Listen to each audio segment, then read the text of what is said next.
in hun noden en won hun wat? Vertrouwen. En dan gebood hij hun, volg mij. Zo is een methode. Wat voor methode gebruikt hij? Ja? Hij toonde sympathie, voorzag in hun noden en won hun vertrouwen. En dan gebood hij, wat? Volg mij. Zo, Christus' methode is een heel mooie methode. En omdat weet je waarom?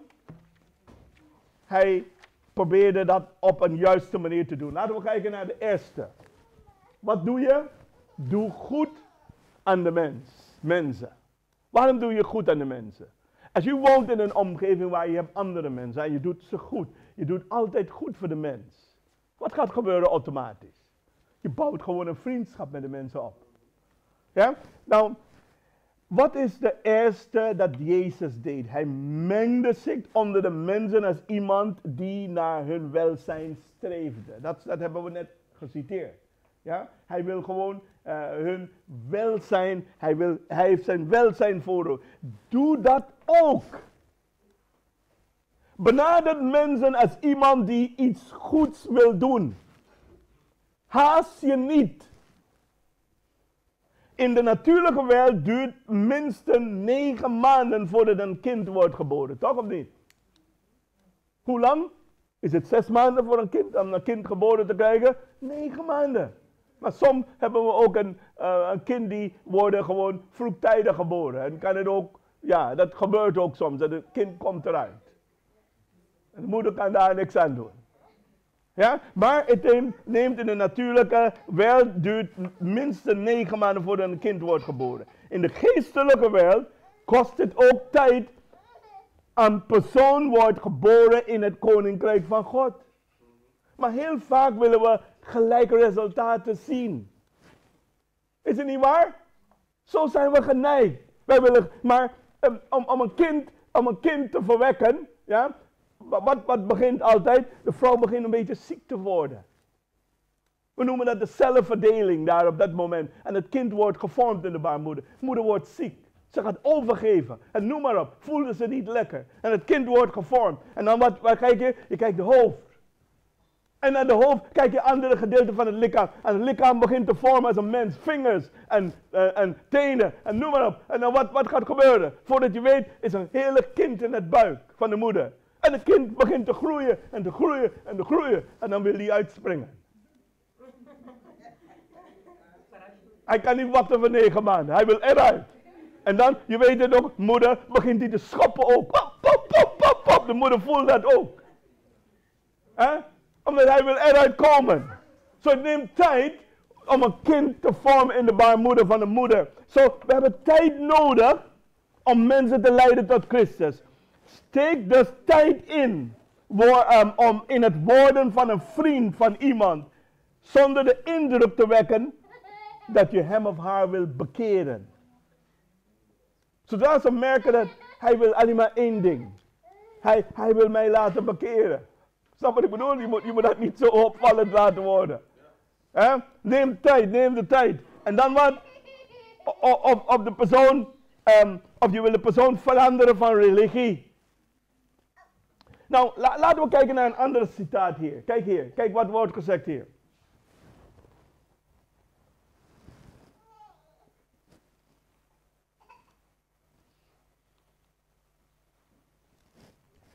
Welfare Ministry. Dat is een boekje wat we hebben in de Adventkerk, die heet Welfare Ministry. En bladzijde 56. De goddelijke opdracht, kijk hier. De goddelijke opdracht heeft geen behoefte aan wat? Aanpassingen. Je hoeft Gods methode niet aan te passen. De manier waarop Christus de waarheid presenteert, kan niet worden wat? Verbeterd. Jezus weet het toch, hij is toch de Heer, hij is toch God? Nou, laten we kijken nu.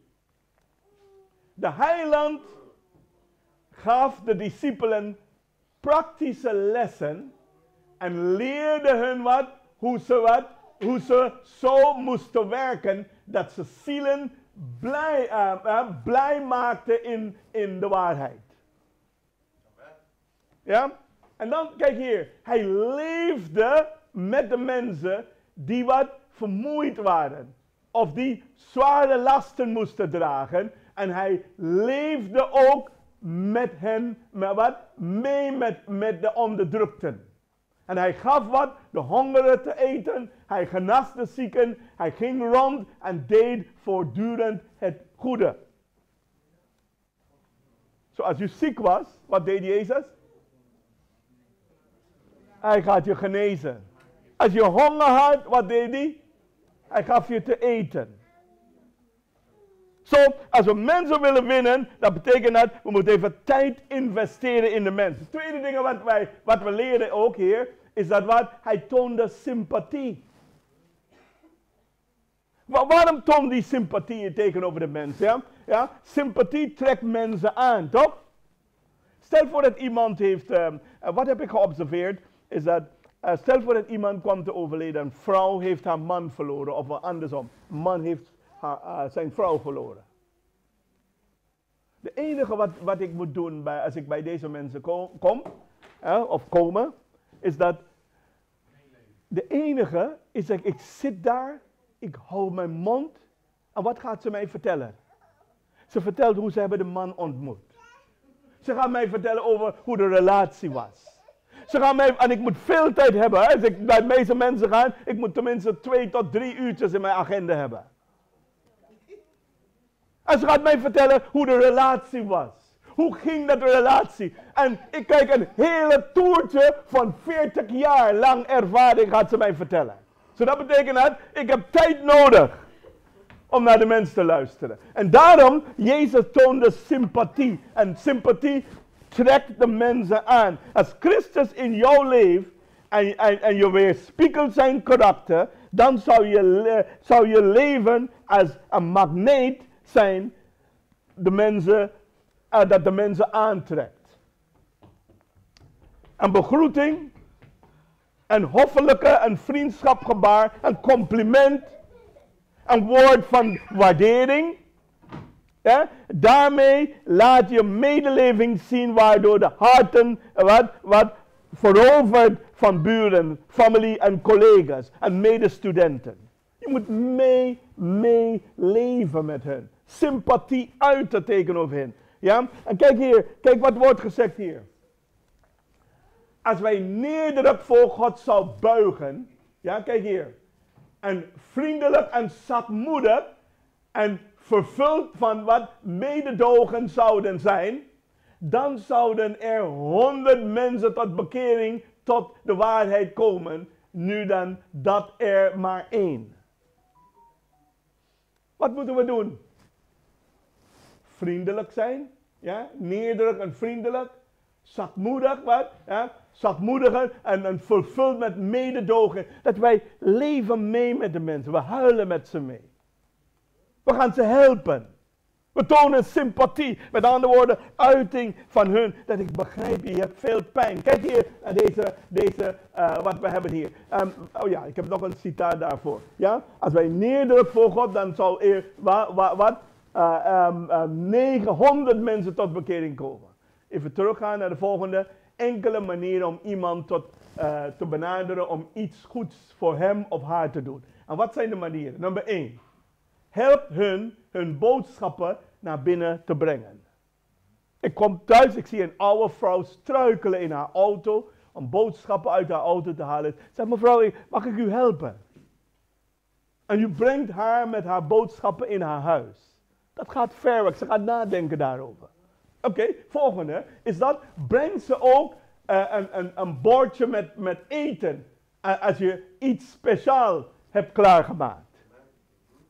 Je hebt je buren, oude vrouw, die kan nauwelijks meer koken. En ze woont alleen. En u hebt zoveel eten dat u zet de eten in de ijskast. Waarom zet je in de ijskast? Waarom deel je niet uit? Met je buren. Met iemand die dat nodig hebben, hard nodig hebben. Ja, bijvoorbeeld, dat kan ook, ja, je brengt een bordje eten. Nummer 3, wat zeggen we? Bied aan voor hun wat? Huis te zorgen, terwijl ze met vakantie zijn. Ja, heel goed. Oké, nou, het punt is hier is dat, je biedt dat aan. Nummer 4, ja, bied aan om wat? Om de sneu op hun wat? Oprit weg te scheppen. is dat wat? Je helpt hun mee. Oude mensen, oude bejaarde mensen. De man, de spieren zijn een beetje verzwakt. En u bent een sterke man of een sterke vrouw. U kunt ook helpen. Oké? Andere dingen. Bied aan om hun wat? Gazon te maaien. Dat is met de gras in hun tuin te maaien.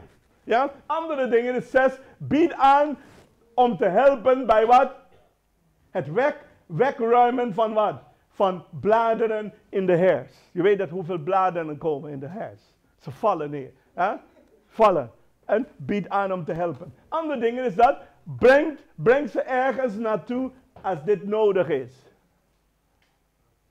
Uw broervrouw moet naar het ziekenhuis. Bijvoorbeeld, ik sta op, Sabbat, en ik wil naar de kerk gaan. En mijn buurvrouw voelde zich niet lekker. Wat moet ik doen? Moet ik haar laten staan en zeggen, ik ga voor je bidden in de kerk als ik in de kerk kom? Nee, je kunt ook naar je buurvrouw gaan. Neem haar mee naar het ziekenhuis. Bel de ouderling om te zeggen dat ik moet even naar het ziekenhuis gaan om mijn buurvrouw te helpen. Kunt u ook vandaag preken. Of ik kom straks ook. Kan ook. Ja? Oké. Dan andere dingen is dat wat? Nodig ze uit bij je wat? Thuis. Bij je thuis. Niet om aan de muren te kijken. Maak een mooie maaltijd klaar. Nodig ze uit naar je huis. Andere dingen. Kijk hier. Bied aan om voor hun wat? Post te zorgen wanneer ze met vakantie zijn. Ook een ander ding. Een ander ding nummer 10. Probeer uit te vinden wanneer ze jarig zijn. En wat? Breng ze dan en wat? Cadeautje. Dit is die manier om vriendschap te sluiten, toch? Oké. Ander nummer 11. Help als dat nodig is met wat? Papierwerk. Dan kan je ook hun ook helpen. Ja? En nummer 12. Help hun met klusjes. Als je dat kunt. Je kan niet klusjes gaan doen voor mensen die je weet helemaal niks om te klussen. Ja? Je moet ook ervaring hebben om dat te doen. Hè? Je helpt hun. Ja?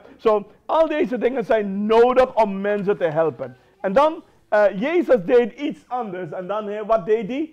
Hij voorzien in de behoeften van de mensen. Hij in de behoeften van de mensen voorzien. Dat deed Jezus. Je weet, dit verhaal, dit illustratie, dit is een schilderij van iemand. En wat Jezus deed, de mensen hadden honger. Er was een jongen met 2 vissen en 5 broden. En wat heeft hij gedaan? Hij heeft gebeden en dan verdeelde hij dat uit. En al die mensen hadden zoveel te eten en te drinken. Hij voorzien in hun behoeften.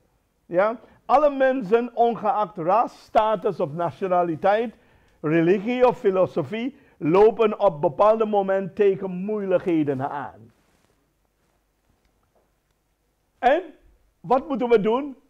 Alles in ons vermogen doen om de mensen te helpen. Denk, dat kan te maken hebben met familie, financiën, relaties, beroep, gezondheids- of levensvragen. Ja?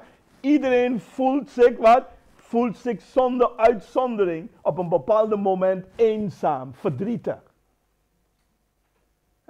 Of heeft ergens spijt van. Of kan geen oplossing vinden voor zijn of haar probleem. Maar heel ontelbaar mensen. Op zulke momenten heeft mensen de neiging hulp te zoeken. En daarbij hun hart voor anderen open te stellen. En daarom kunnen we gewoon daar voor de mensen zijn. Christus leerlingen staan klaar. Al de leerlingen van Christus staan klaar om wat? Op hem te wijzen als de enige echte oplossing voor de menselijke drama. En kijk hier wat wordt gezegd hier, een citaat ook weer.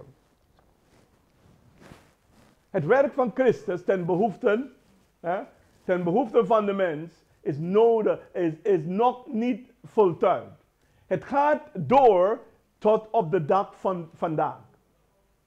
Op dezelfde manier moeten zijn vertegenwoordigers het evangelie predigen en de liefde laten zien waar zij medeleving uit blijkt voor mensen die ten onder dreigen te gaan.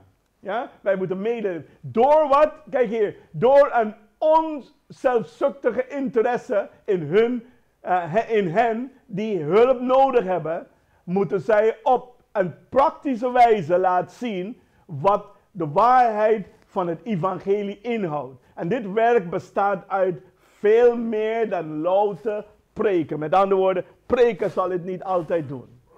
We moeten nog verder gaan, andere dingen doen. We merken dat, de laatste tijd merken we nodigen heel veel mensen uit om bij lezingen en campagne te komen. Maar ze komen niet.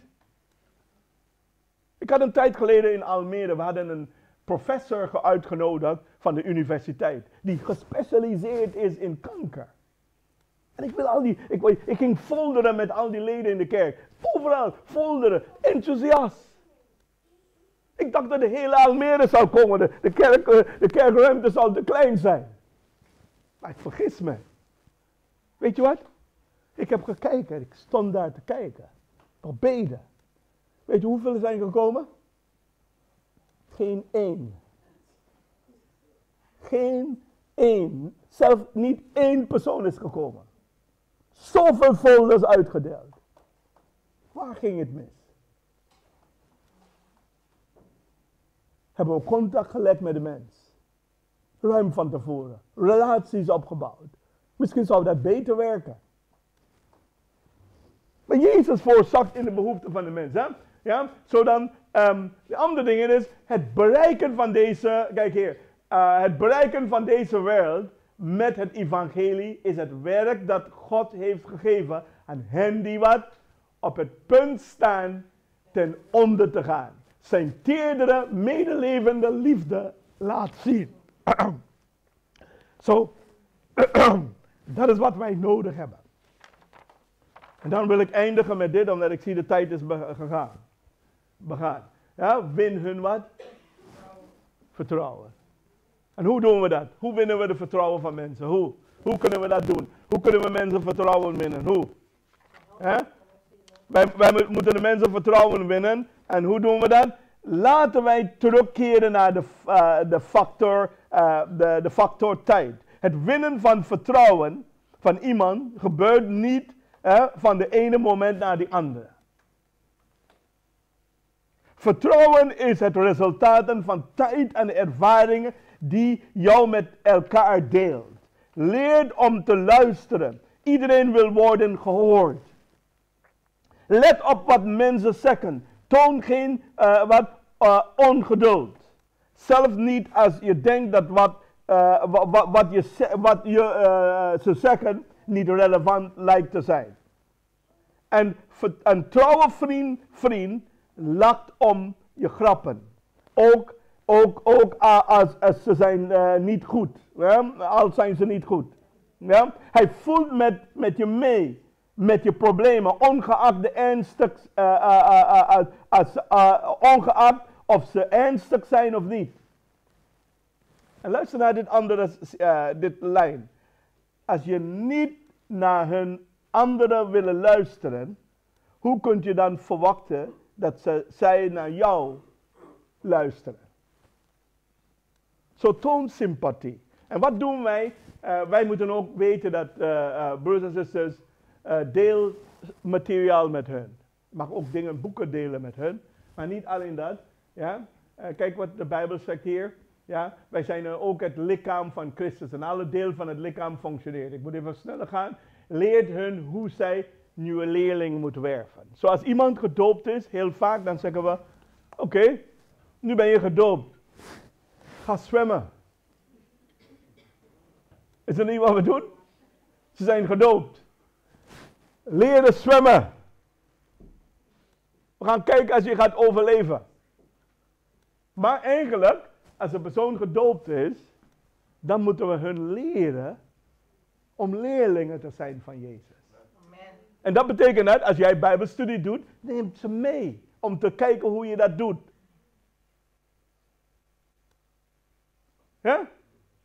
Als je evangelisatiecampagne hebt, betrek ze daarin. Geef ze een verantwoordelijkheid om iets samen met jou te doen. Leert hun.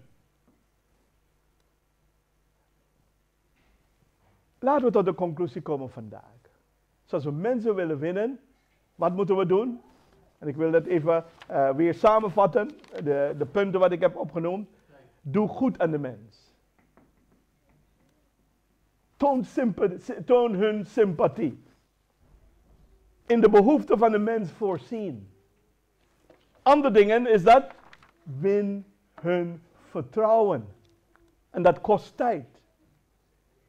En daarna, als we dat allemaal hebben gedaan, en de mensen zijn tot geloof gekomen, dan kunnen we hun zeggen, volg mij. Volg Christus, met andere woorden. Om zielen te winnen, kost tijd. Maar de vraag is, wat gaat jij investeren in dit zielenwinnen project? Of met andere woorden, hoe gaat jou anderen helpen om leerlingen van Christus te zijn? Bent u zelf een leerling? Staat u open om geleid te worden door God, om gebruikt te worden door God, om andere mensen te helpen, andere mensen te redden? Vandaag wil ik de Heer vragen om nu in mijn leven te komen, in mijn hart te komen. De Heer Jezus te vragen in mijn leven te komen. En ik wil hem vragen ook om mij te helpen om de methoden van Jezus Christus te volgen. Is dat wat u zegt ook? Zegt u dat ook? Heere, help mij om een persoonlijke relatie met u aan te gaan. En help mij te volgen in de voetsporen van Jezus Christus. Wilt u dat zeggen tegen God, dan wil ik u uitnodigen om op te staan. U zegt, Heere, kom opnieuw in mijn leven. Vader, kom opnieuw in mijn leven. Heer Jezus, ik wil u opnieuw aanvaarden als mijn Heer en mijn Heiland. En Vader, ik bid voor de uitstorting van de Geest over mij. En ik vraag u om mij te helpen, o Vader, om de methoden van Jezus te gebruiken. De methode dat Hij heeft altijd gebruikt en heeft succes opgeleverd. Help ons ook om, o Vader, om altijd met de mensen op de juiste manier om te gaan. En hoe doen we dat, Vader? Help ons ook elke dag om wat goeds voor de mensen te doen. Toon sympathie aan hun. Voorzien in hun behoeften. En ook win hun vertrouwen. En daarna kunnen we zeggen, na enige tijd te investeren in de mens. Volg mij. Onze Vader in de hemel. We zeggen u dank, Vader, voor de tijd wat we hebben doorgebracht in uw bedehuis. We zeggen u dank, Vader, voor de methode dat Jezus heeft gebruikt. Het is zeer leerzaam. Omdat het wordt zo nadrukkelijk overgebracht in de wens naar eeuwen. Dat Jezus' methode is de enige methode die ware succes zal brengen in het leven van de mens. Help ons, Vader, om dat te beseffen. Help ons ook om leerlingen van u te zijn. En leerlingen die andere mensen willen helpen om leerlingen te worden. Vader, we bidden voor de uitstorting van de Geest over ons. We zijn opgestaan omdat wij willen onszelf aan u opnieuw overgeven. Wij willen u vragen, Vader, opnieuw in ons harten te komen. Heer Jezus, wij willen u uitnodigen in ons harten. En Vader, we bidden voor de uitstorting van de Geest over ons. De vernieuwende kracht van de Geest. Dat u ons vernieuwt. Dat u ons verandert. Dat wij de hoogte en de diepte van uw liefde mogen begrijpen. En u mogen leren kennen. Werkelijk leren kennen. Niet kennen alleen vanwege kennis. Maar dat wij ook u persoonlijk mag leren kennen. Dat wij met u hand in hand door ons levenspad mogen gaan. We bidden voor uw goddelijke aanraking in het leven van ons allen. Vernieuwt ons van binnen, Vader. Geef ons een nieuwe leven van boven. En wij vragen u om uw handen op ons op te leggen en ons te zegenen. Komt in de volheid van uw aanwezigheid opnieuw in ons, Vader. En Heer Jezus, wij willen de volheid van uw aanwezigheid in ons harten ook ervaren. En Vader, we bidden voor de volledige aanwezigheid van de Geest in ons harten. Dit is ons gebed, ons smeekbede. In Jezus' naam. Amen. Amen. We zingen onze slotlied. Blijf staan. En waar is de praise team? We zingen ons slotlied.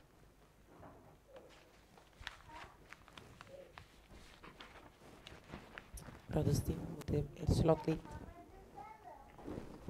Ja, great. Had u gezegd welke nummer? Zolang we tijd hebben. Ik weet het niet.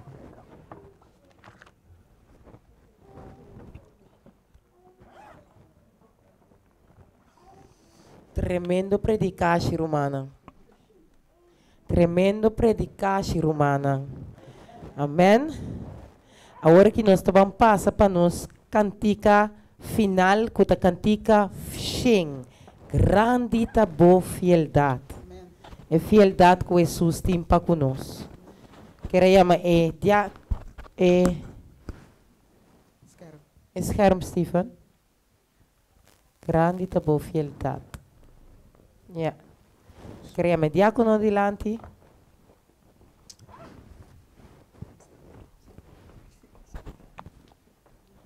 Grandita boa fieldade. Oh Dios mi tata, no tinha sombra de viracubo, bo compasión no ta cambia ni falla, bota bata y sempre lo queda.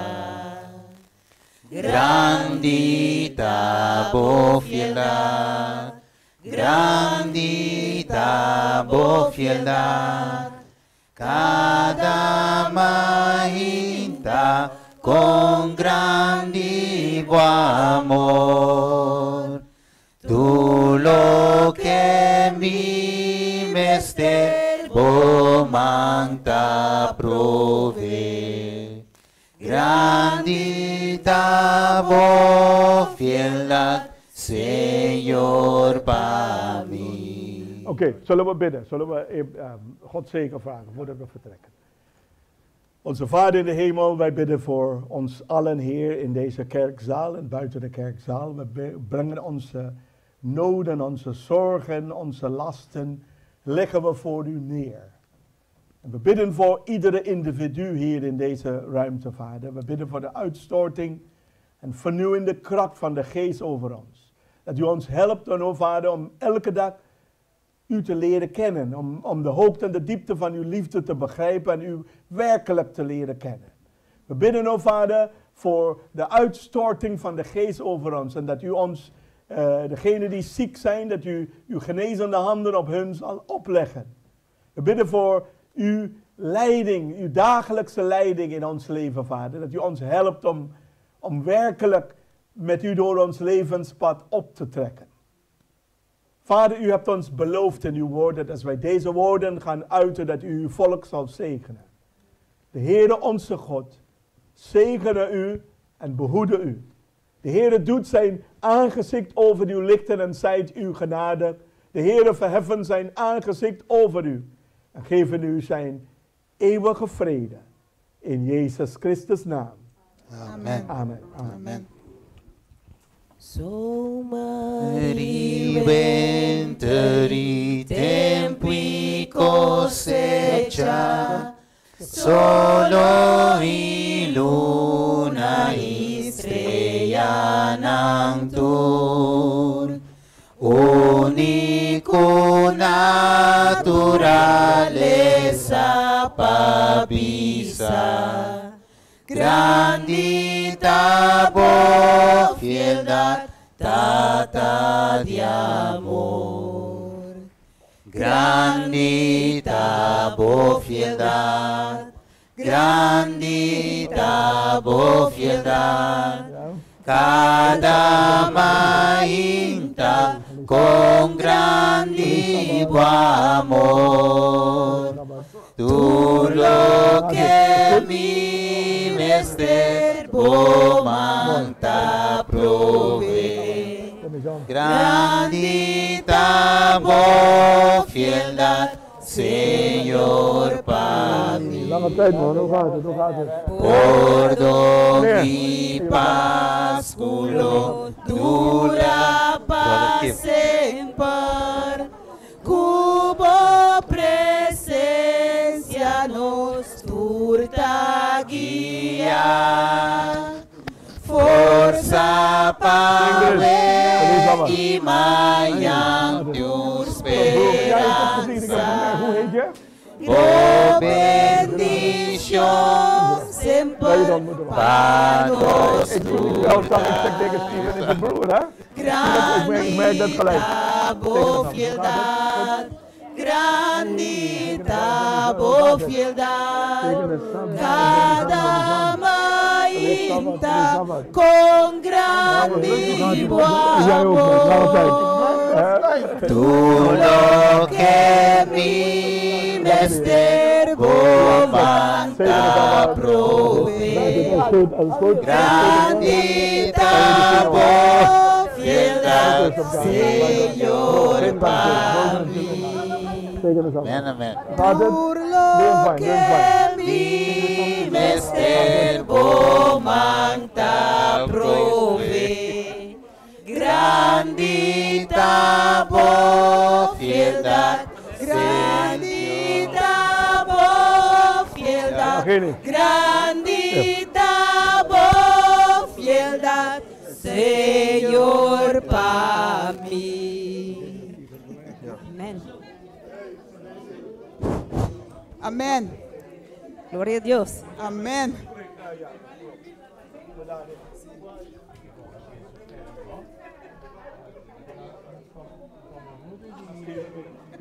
Tegen de